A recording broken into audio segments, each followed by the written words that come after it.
Hai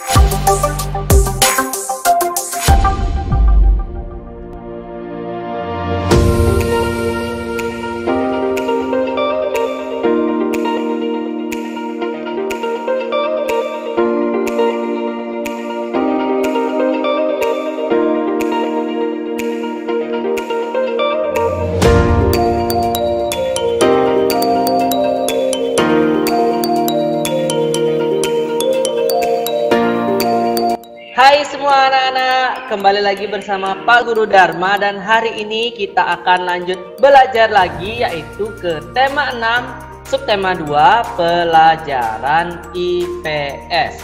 Nah, adapun tujuan pembelajaran pada pagi hari ini yaitu manfaat sumber daya alam bagi kehidupan manusia. Nah, tujuan pembelajarannya setelah anak-anak menonton video Pak Guru, anak-anak dapat mengetahui berbagai manfaat sumber daya alam bagi kehidupan manusia.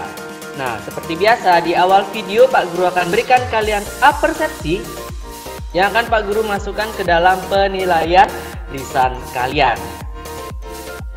Tapi sebelum kita masuk ke soal persepsi, kita akan berdoa dulu agar apa yang kalian pelajari pada hari ini dapat bermanfaat untuk diri kalian sendiri dan juga untuk orang lain pastinya. Doa akan Pak Guru pimpin, berdoa mulai.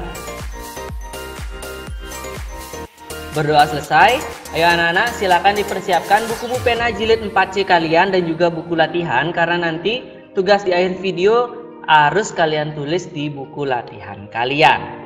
Nah, untuk soal persepsinya, tentukanlah manfaat dari sumber daya alam berikut untuk kehidupan manusia. Sumber daya alam apa saja? Mari kita lihat satu persatu.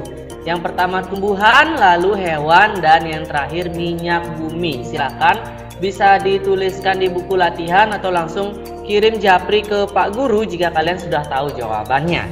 Nah, kita akan masuk ke materi yang pertama, yaitu menjelaskan manfaat sumber daya alam bagi kehidupan manusia. Nah, ingatkah anak-anak bahwa sumber daya alam itu dibagi menjadi dua, sumber daya alam yang dapat diperbaharui dan juga sumber daya alam yang tidak dapat diperbaharui. Kita akan masuk ke manfaat dari sumber daya alam yang dapat diperbaharui dulu. Yang pertama contohnya adalah tumbuh-tumbuhan, yaitu berupa sayuran, berupa buah.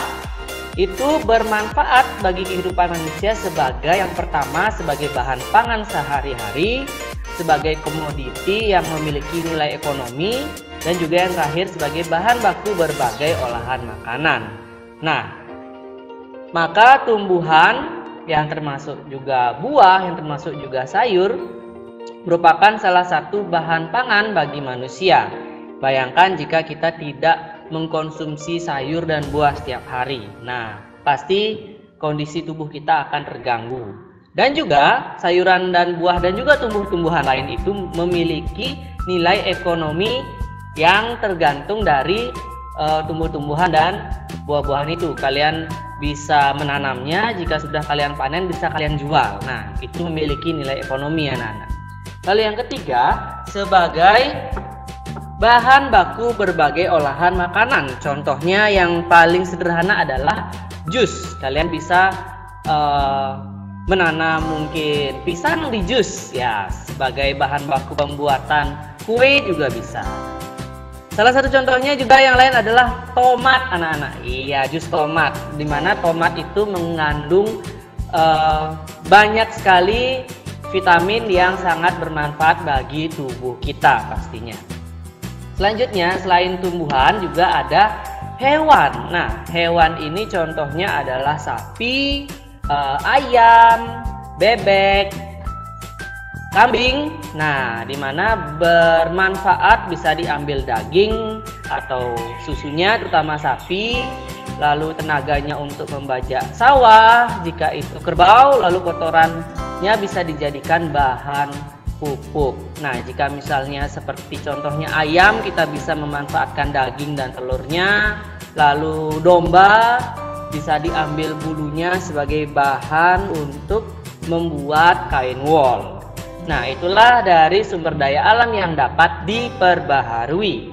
Selanjutnya adalah Yang kedua yaitu sumber daya alam yang tidak dapat diperbarui. Yang pertama contohnya adalah batu bara, di mana batu bara ini merupakan bahan bakar untuk alat transportasi, terutama untuk kereta api, lokomotif yang tradisional itu menggunakan batu bara. Selanjutnya sebagai bahan baku industri baja sebagai pemanas baja tersebut, dan juga sebagai sumber energi pembangkit listrik tenaga fosil.